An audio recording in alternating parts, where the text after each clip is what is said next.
I've been a business owner my whole life. I owned one of the first web development companies in San Luis Obispo back in the mid-90s. I built one of the largest virtual tour companies in the country and sold it to what is now the second largest newspaper group in the country. After selling that, I spent a couple years in newspaper business. Then moved back to San Luis Obispo and helped grow an IT company from 15 employees to 40 employees in less than 2 years.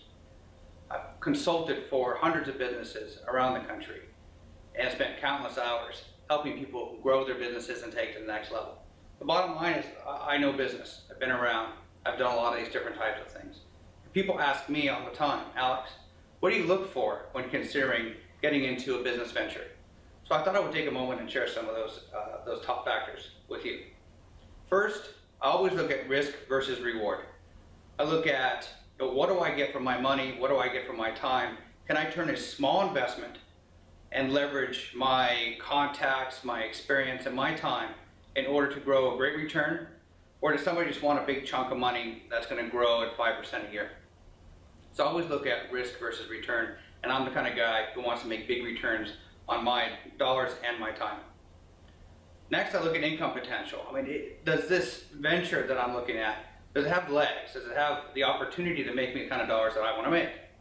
And oftentimes when you pencil it out and consider costs and everything like that, you say, hey, this thing's only going to make me $50,000 a year net, and I'm not interested in investing in something like that.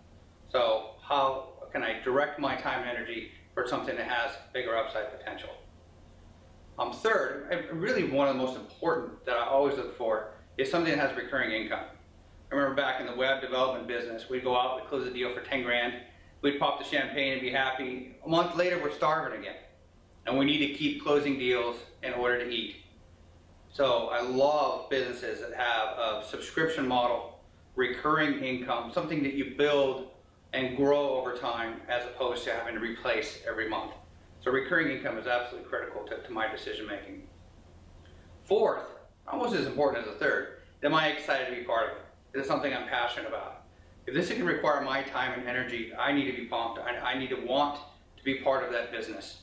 Although when you see on Shark Tank, we see some of the sharks bow out, they say, I'm just not interested in the ice cream business or the healthcare business or whatever venture might come up. So you need to know that space, you need to be excited about that space. I want a reason to own the newest iPhone every time it comes out. That's why I invest in technology businesses, it's my passion. And lastly, freedom with your time. And this is so important. I mean, it's critical that you balance your life with your family, your friends, your health, your wellness.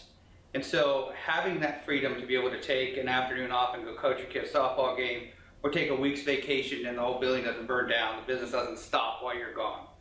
So I like businesses that function and work without me having to be there grinding it out 40, 50, 60 hours a week.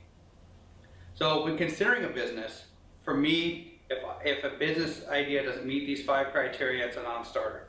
So I thought I would share these with you when considering the Masterminds opportunity or anything else out there, is make a smart decision. You have many options on what to do with your time and your money to make sure you're investing in something where 2 years from now, you're going to be happy with the path that you've taken.